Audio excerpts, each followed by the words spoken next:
Bonjour à tous et à toutes et bienvenue sur cette nouvelle vidéo du BGA Challenge, un challenge assez simple, on se fait tous les jeux de la plateforme.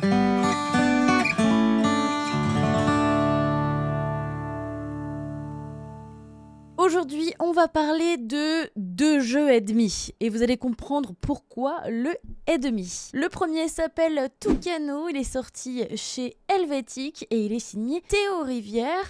Un jeu somme toute assez sympa qui est un jeu autour des collections de cartes. C'est un petit peu le thème d'ailleurs du BGA Challenge du jour. Tucano un peu sous-coté d'ailleurs à mon avis, qui n'a pas beaucoup fait parler de lui. Pourtant, eh bien, il est très bien, très pratique d'ailleurs à embarquer en vacances dans un sac car il ne prend pas de place. Alors qu'est-ce que c'est que Tucano ? Eh bien Tucano, c'est un jeu où on va faire une collection de fruits. Voilà, chaque carte représente un fruit et chaque fruit a une façon de scorer. À chaque tour, on va donc pouvoir choisir entre 3 pioches visibles. La première est composée d'une carte, la deuxième de 2 cartes et la troisième d'une seule carte. Ça va bouger évidemment dans la partie puisqu'on va venir renflouer ces fameuses pioches face visibles.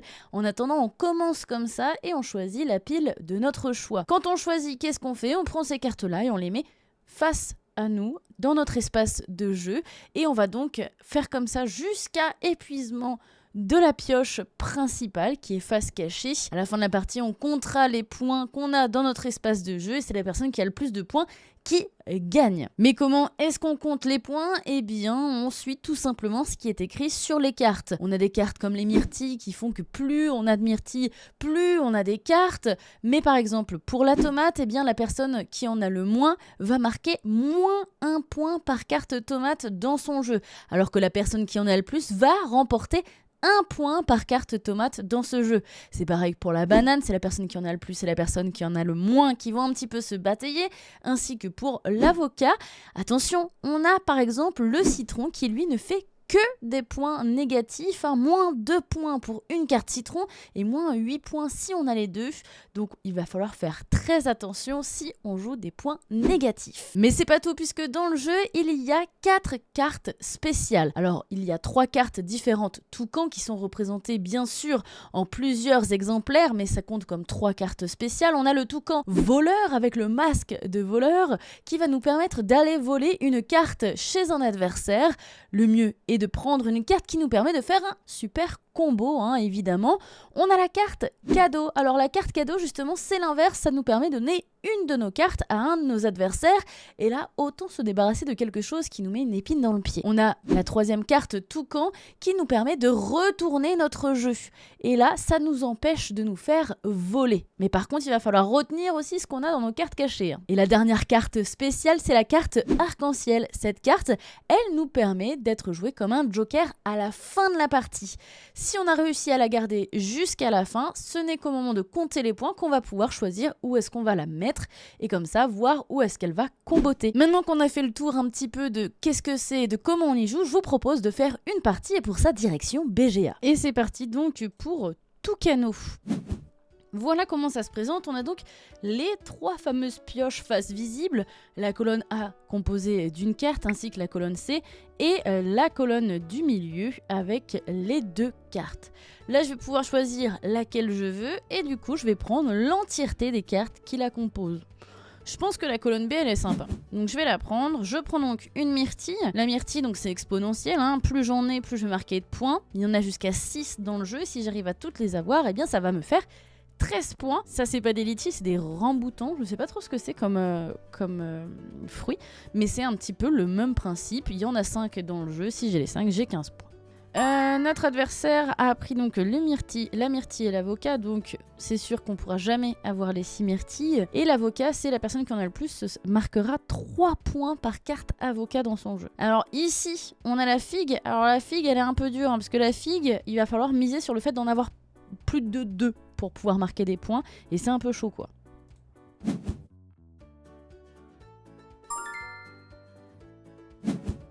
La fameuse carte arc-en-ciel dont je vous parlais, qui est donc la carte joker. À la fin de la partie, on va pouvoir décider de la prendre ou pas. En fait, si je la prends pas, mon adversaire va la prendre. Alors, je préfère encore l'avoir dans mon jeu.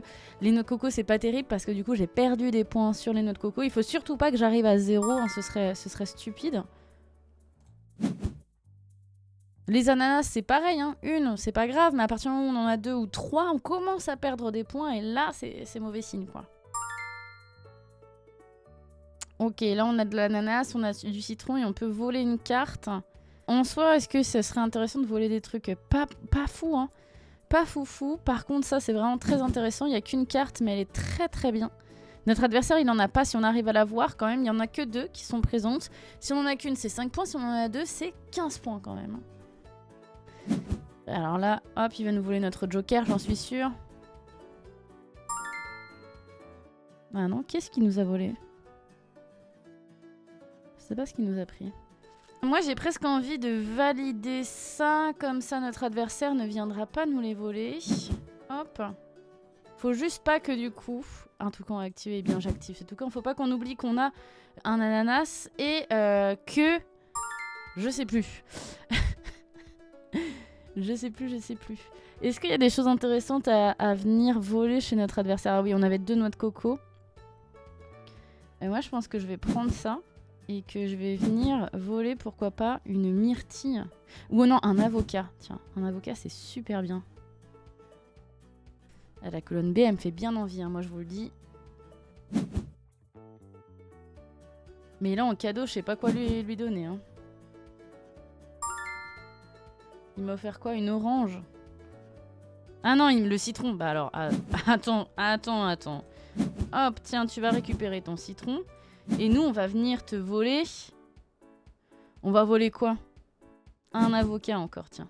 C'est pas mal. Ça me semble bien. Ça me semble plutôt pas mal. Ouais, moi, c'est ce que je voulais aussi. Pour protéger mon jeu, là, ça aurait été super. On peut revalider notre jeu et je pense que c'est ce qu'on va faire. Hop, je prends juste ça, je protège, voilà. On évite de prendre de la noix de coco et on évite de prendre des ananas. C'est tout ce qu'on veut. Et des figues, c'est pareil parce que je crois qu'on en a pas. La colonne A me fait bien envie, moi, personnellement. Hop, et on va venir voler chez notre adversaire. On va venir voler... Le litchi, là. Enfin, c'est pas un litchi, parce que le litchi, c'est ce qu'on a pris déjà, qui nous ont validé pas mal de points. Ok. On va venir faire ça. En cadeau, qu'est-ce qu'on lui donne? Mais en même temps, on n'est pas obligé de lui donner un cadeau. Hein. Je pense qu'on peut faire ça et faire... Ah bah tiens, on n'a rien à te donner. C'est pas mal, hein. Je crois en plus que notre adversaire a les 2 citrons. Mais je suis pas sûre, hein, peut-être qu'il en a qu'un. Et là, vous voyez, il n'y a plus de cartes. Donc du coup, on arrive à la fin de la partie. Vous devez ajouter le joker à un ensemble de fruits. Où est-ce que je vais faire le plus de points? Là, du coup, ça me ferait 8 points. Ah là, je vais le mettre là, comme ça me fait 0. Ça m'évite juste de faire des points négatifs, je pense. Et là, du coup, on va compter par fruit. Combien est-ce qu'on va faire?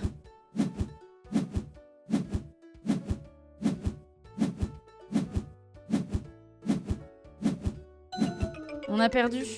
Je pensais pas qu'on allait perdre. Alors, qu'on examine un petit peu. Dans nos myrtilles, on fait plus de points. Dans les avocats aussi. Bah, les bananes, on fait pas de points. Voilà, c'est pas nous qui en avons le plus. Par contre, dans... là, du coup, moi, j'ai dit que c'est une étoile de la carambola. Je ne connais pas. Une carambole. Ah, ok.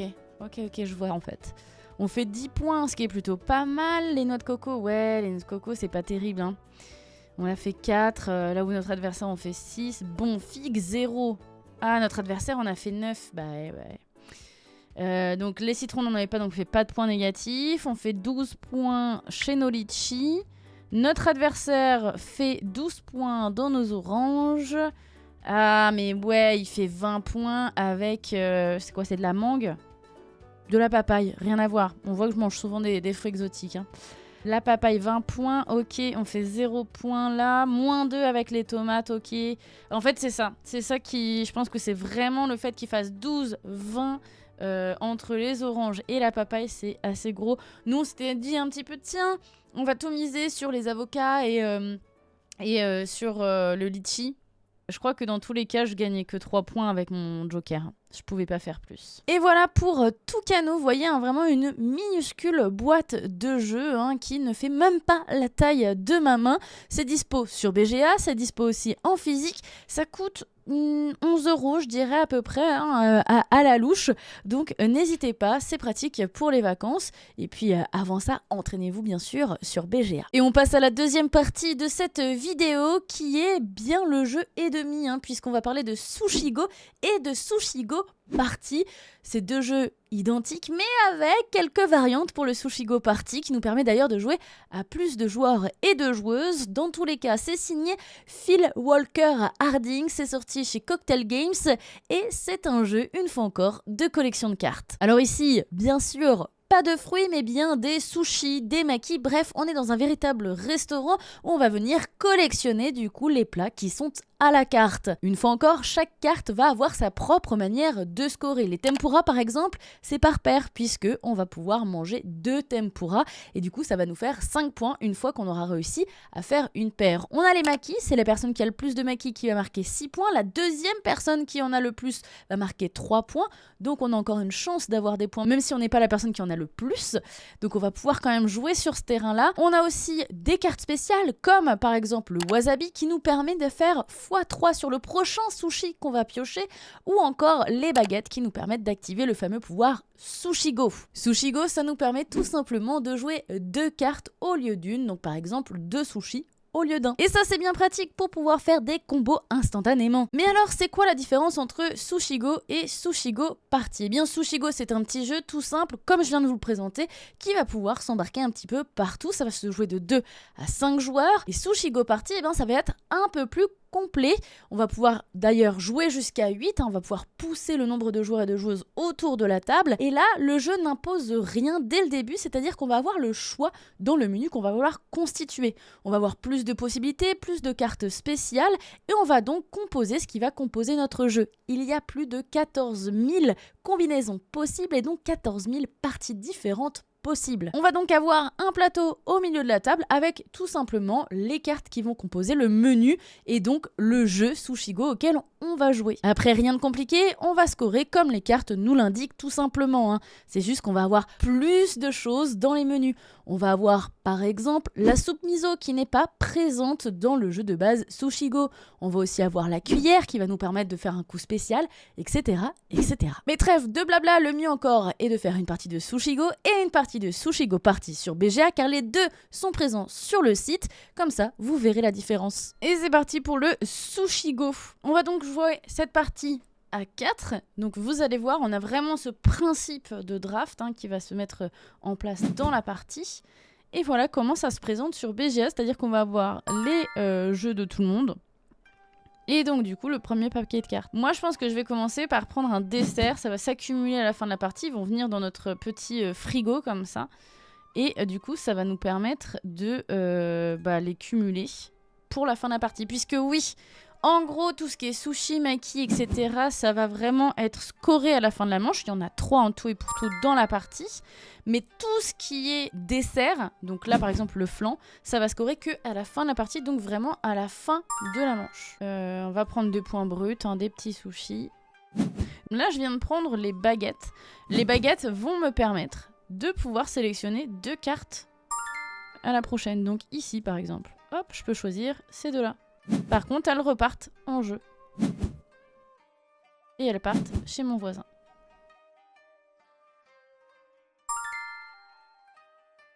Les makis, donc là ce que je suis en train de jouer c'est une carte qui va nous dire le joueur qui en a le plus va marquer 6 points, le deuxième joueur qu'on aura le plus ce sera 3 points. Je crois que c'est ça. Exactement. Bon là de toute façon on n'a pas le choix que de jouer ça. Alors, pour cette première manche, je suis un peu déçue, je n'avais pas réussi à avoir une paire de tempura, contrairement à mon adversaire Douezama, qui a réussi à en avoir 5. On n'a pas pris de ravioli, ouais, donc on n'est pas terrible en score, mais c'est le principe des jeux à plusieurs manches, c'est-à-dire qu'on a encore 2 manches pour pouvoir se refaire. Hop, je vais reprendre le dessert, et en fait, vous allez voir que les cartes disponibles font une partie. On le verra surtout avec Sushi Go Party, où vous verrez qu'on essaye vraiment d'anticiper à chaque fois ce qu'il peut y avoir par la suite, quoi. Et ça influence vraiment notre façon de jouer. Hop, bah là je vais récupérer une deuxième tempura. Comme ça, j'ai une paire de tempura. J'aurai donc 5 points à la fin de la manche. Je peux aussi décider, par exemple, comme je vois que mon adversaire a un ravioli déjà, de prendre celui-ci pour éviter qu'il en ait deux, puisque ici c'est pareil, si j'en ai un, ça fait 1 point, si j'en ai 2, c'est 3 points, si j'en ai 3, c'est 6 points, etc. C'est vraiment exponentiel une fois encore. Hein, un petit peu comme... Bon, je crois que c'est la seule carte, je crois qu'il n'y a que la ravioli que c'est comme ça. Je suis pas sûre 100%. Là, je prends les baguettes, je me dis que peut-être qu'au deuxième ou troisième tour, enfin là, au prochain tour, je vais pouvoir faire plus de points. Alors, vous voyez, nos adversaires ont pris ici du wasabi. Et le wasabi, il permet de tripler les points du sushi qu'on pioche. Alors, je prends les 2 cartes, hein, de toute façon, c'est le mieux à faire.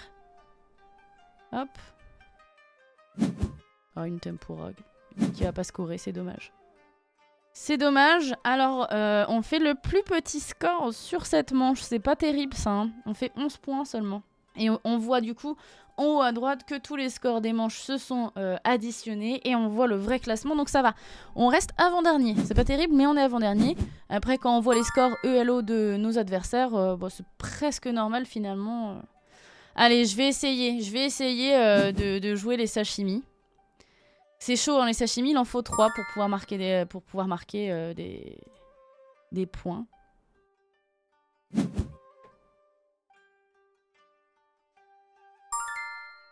Mais il me semble que c'est possible. J'ai l'impression que c'est possible. Les sashimi, en gros, si j'en ai 3, ça me fait 10 points. Super. Je prends le 3e, comme ça, au moins, je bloque ça. Et c'est fait. Et c'est un truc sur Sushi Go Party où on va faire attention parce que il y a par exemple, je crois de mémoire, le tofu qui fonctionne comme ça. Genre, il en faut 2 pour marquer 6 points.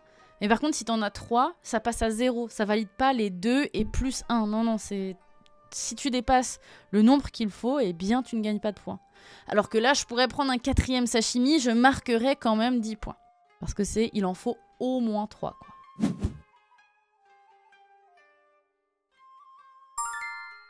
Alors ici, je pense que je vais prendre des makis. Parce que je vois qu'il y a quelqu'un qui en a quand même 3.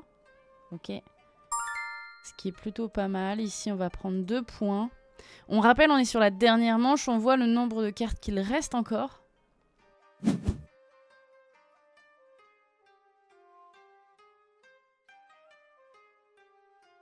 On va éviter que notre adversaire prenne la raviole. Hein. Il est hors de question. Nous, ça nous en fait 2. En plus, c'est plutôt cool. Ah, enfin, on a gagné une manche. Et on a même gagné la partie, si je dis pas de bêtises. Puisque pour cette manche, nous avons fait 22 points, hein, mesdames et messieurs. C'est pas rien. Et du coup, en score final, on fait 41. On se place juste devant Unicorn Las Vegas de 1 point seulement. Comme quoi, vraiment, une manche ne fait pas l'autre, hein, puisqu'on a quand même fini dernier, je crois, les 2 premières. Donc, et après Sushi Go, on tente un Sushi Go Party pour bien capter un petit peu les différences entre les 2 jeux.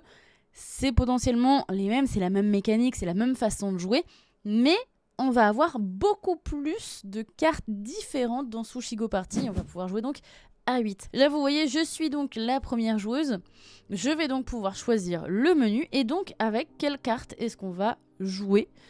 Eh bien, écoutez, je propose qu'on joue avec...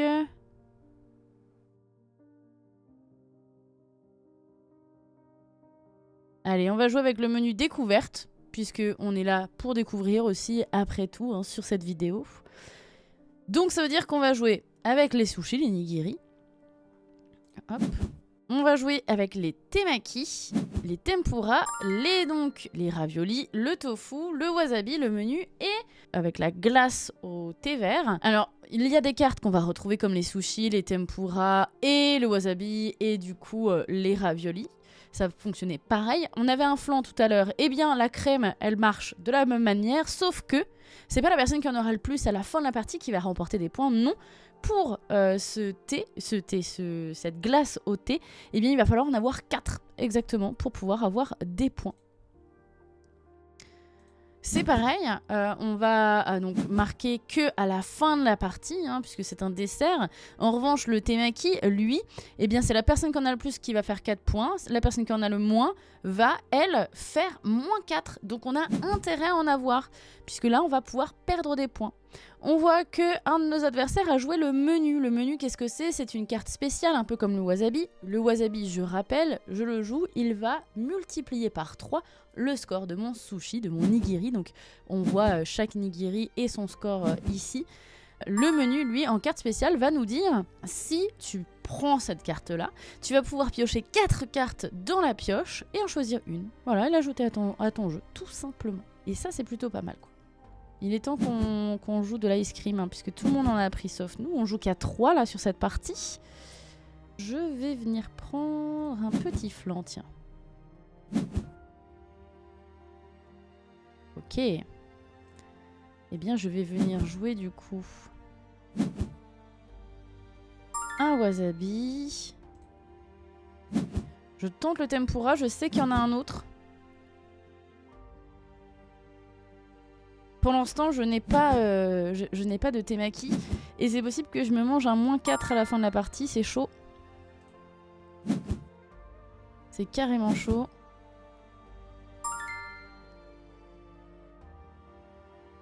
Ah, j'espère juste qu'on va pas me laisser un flanc. Ça va.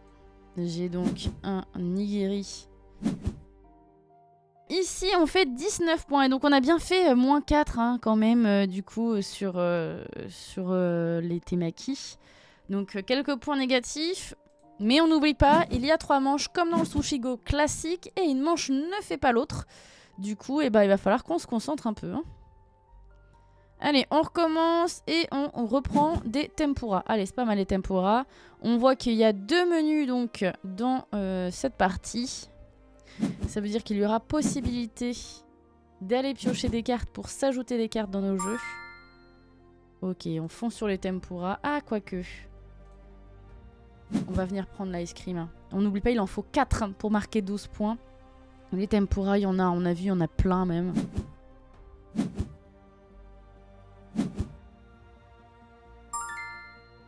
Bon, les 2 menus ont été joués. Hein.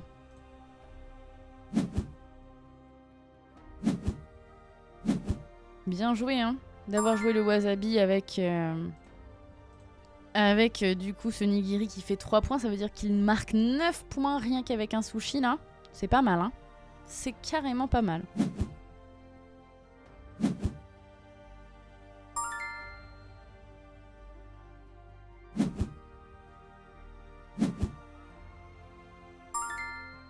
Ok.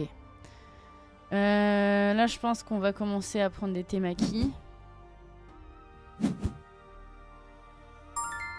Parce que ça peut être chaud. Je sais pas si je prends le 3e. Allez. Le tofu, il est dur à jouer. Hein, parce que le tofu, si on en a 1, ça fait 2 points. Si on en a 2, ça fait 6 points. Mais si on en a 3, ça fait 0. Allez, je tente de jouer le tofu. Si j'en ai qu'un ou pire, je marque 2 points, ce qui est pas mal. Et je crois qu'il n'y en avait que 3 dans cette manche-là.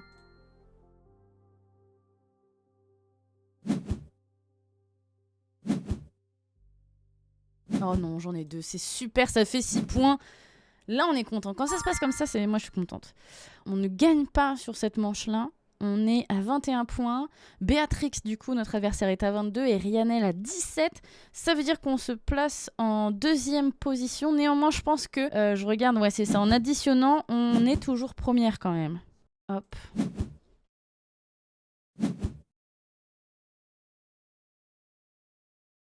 Allez, je joue la 4e ice cream. On n'oublie pas, si on en a 4, c'est 12 points. À notre adversaire ici aussi, on a 4. Hop, on se reprend des tempura. Il y en a normalement assez dans le jeu pour pouvoir se faire plaisir.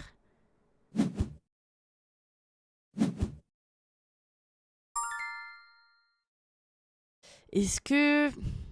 Non, allez, je laisse le menu, c'est pas grave. Pour moi, ça n'a pas trop d'importance là. C'est possible que je me mange encore le -4. Ça va me faire mal, ça. Ah, le menu a été joué. Donc notre adversaire est actuellement en train de piocher des cartes et de réfléchir à ce qu'il va garder dans son jeu. il joue les temaki à fond depuis le début, lui. Hein.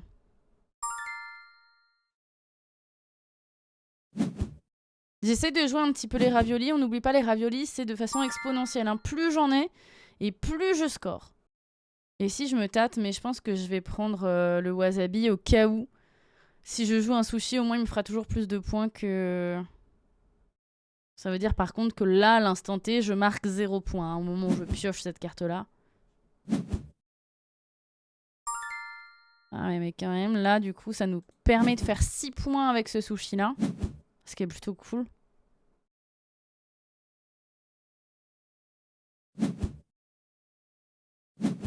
Qu'est-ce qu'on nous a laissé? Tempura. Bon, on aurait pu piocher du coup. Ça nous aurait fait une petite paire. Ah, vous entendez? Je sais pas si vous entendez, si en tout cas on a le son. Mais ça veut dire qu'on a remporté cette partie. Sur cette manche-là, on a fait 24 points. Nos adversaires ont fait respectivement 21 et 22 points. Du coup, on a un score final de 64 points. Eh bien, ça nous fait quand même 2 victoires à Sushigo, ce qui est vraiment plutôt pas mal. Après, du coup, une défaite à Tucano. Donc voilà, je suis plutôt contente. Et voilà pour Sushigo et Sushigo partie, à savoir qu'il y a un sushi roll qui existe aussi, un jeu de dés donc qui se base sur le même principe de jeu, toujours dans le même univers. Sushigo, c'est une assez petite boîte en métal qui peut passer assez facilement dans les sacs. Pour Sushigo Party, on est sur un modèle un peu plus gros, un peu plus encombrant, puisqu'en plus on a de l'épaisseur. On est toujours par contre sur une boîte en métal avec un peu plus de matériel. Rien ne vous empêche par exemple de prendre le Sushigo Party, de constituer le jeu de base avec et de le mettre par exemple dans une pochette ou avec des élastiques pour l'embarquer avec vous en vacances. Voilà pour ce BGA Challenge basé donc sur les jeux à collection de cartes. Et vous, à quel jeu est-ce que vous aimeriez que je joue la prochaine fois sur Board Game Arena? À vous de me le dire dans les commentaires. On se dit en tout cas à très vite, que ce soit sur YouTube ou sur Twitch.